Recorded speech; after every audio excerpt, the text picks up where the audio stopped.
Have you ever felt like you're trying to buy back something you've lost? A relationship, your reputation, maybe even just a sense of peace? Well, today, we're going to walk through a story that's been unfolding for thousands of years. It's all about ownership, about loss, and about the incredible price that was paid to bring something truly precious back home. This is the story of redemption. So where does a story this big even begin? Well, it starts with a simple foundational truth. In the beginning, everything belonged to God. The land, the sky, every living thing, even our own breath, it was all His. But when humanity decided to go its own way, that beautiful relationship of ownership, it shattered. You see, sin wasn't just about breaking a rule. It was about leaving home. And that really sets the stage for everything that follows, God's incredible, relentless pursuit to bring us back. So, how does a creator start to teach his creation about the real weight of this relationship? He begins by laying a foundation, teaching two really crucial ideas, ownership and holiness. Way out in the wilderness, God gave His people a really interesting law. It went like this. If you made a vow and dedicated something to Him, say an animal from your flock or a piece of your land, that thing became holy. It was officially set apart. And here's the kicker. You could not swap it for something else, not even if you thought the new thing was better. No exchange is allowed. This law reveals something so profound about what holiness actually meant. It wasn't just a nice religious word or a temporary gesture. It meant the ownership was completely and permanently transferred. It was a total handover, a declaration that, okay, this now belongs entirely to God.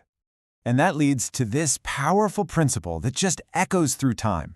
What you truly place in God's hands stays there. It was a lesson in the seriousness of commitment, a way of teaching that we don't get to bargain with God or try to take back what we've given Him when things get hard. Okay, so after establishing just how serious holiness is, God introduces a pattern. And it's a pattern with two sides that together reveal both His incredible mercy and His absolute justice. This is the pattern of redemption and ransom. On one side, you have redemption. You can think of it like a mercy clause. God made a way for you to buy something back if you'd lost it. It preserved your dignity while still honoring the fact that He owned it all. But then, on the other side, you have the hard line of ransom, the price you'd pay to free a captive. And some things, if they were under God's judgment, simply could not be bought back by human effort. This exposed a huge, deep problem for all of us. What happens when the thing that needs to be bought back is us? What do you do when you can't possibly pay the price? Now, to see how this idea of redemption plays out with a human face on it, you just have to look at the story of Ruth. She and her mother-in-law, Naomi, had lost everything. I mean, their husbands, their home, their future was gone. But a relative named Boaz, he stepped in as what they called a kinsman redeemer. He paid the price, whatever it took, to restore their family's land and their legacy. And what Boaz did wasn't just some legal or financial transaction. No, it was an act of incredible love and loyalty. He saw their desperate need, and he paid the cost to bring them back into a place of security and hope. This story shows us the real heart behind redemption. It's always been about this one thing. Love paid the price. This beautiful, real-life story of redemption was a shadow, a kind of preview of something much, much bigger. Because that huge problem of the unpayable debt, the ransom that we could never meet on our own, it still needed a solution. Centuries down the road, the prophet Isaiah spoke these just incredible words. It was a promise that God Himself was going to provide the redemption. He wasn't going to send someone else. He was coming personally to buy His people back. And the payment wasn't going to be silver or gold. And then Jesus arrived. He actually fulfilled Isaiah's promise. And listen to the language He used, that very specific word, ransom.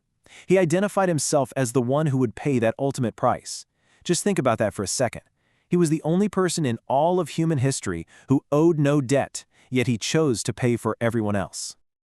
And this, right here, is the climax of the entire story.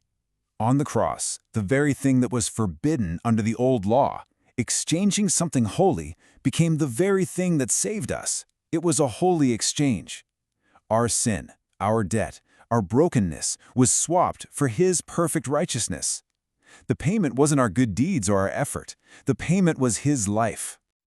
And this is where this ancient epic story becomes intensely personal. Because of that final payment, redemption is no longer about land or animals. It's about people. It's about you. So just take a moment. And ask yourself this question, because this isn't just history or theology. It's an open invitation, right here and right now. I don't care how far away you feel or what you think you've lost that can never be fixed. Please hear this. You are the inheritance. You are the precious life that God wanted back so desperately that He paid the ultimate price. The work is finished. The price has been paid. You can stop trying to earn your way back, to fix yourself, to redeem yourself. The only thing left to do is to accept the gift that's being held out to you. If this story is resonating deep inside you and you feel ready to respond, the way people have done for centuries is through a simple, honest prayer. The words are right here, and the first step is just being honest, acknowledging that we were made by God, but we've been living on our own terms, and we can't fix this situation ourselves. The next part is about the payment. It's simply saying, thank you. Thank you for the sacrifice. And then it's an active choice. I accept it. I accept His payment as the payment for my debt. And finally, the prayer comes full circle, right back to that transfer of ownership we talked about at the very beginning. It's a personal echo of that ancient law, a complete handover, a declaration that says, I belong to you now. For anyone who makes that prayer their own, the Bible gives you a new identity. It says, you are bought with a price. And what that means is your value isn't based on what you do or don't do. Your value is based on the incredible price that was paid for you.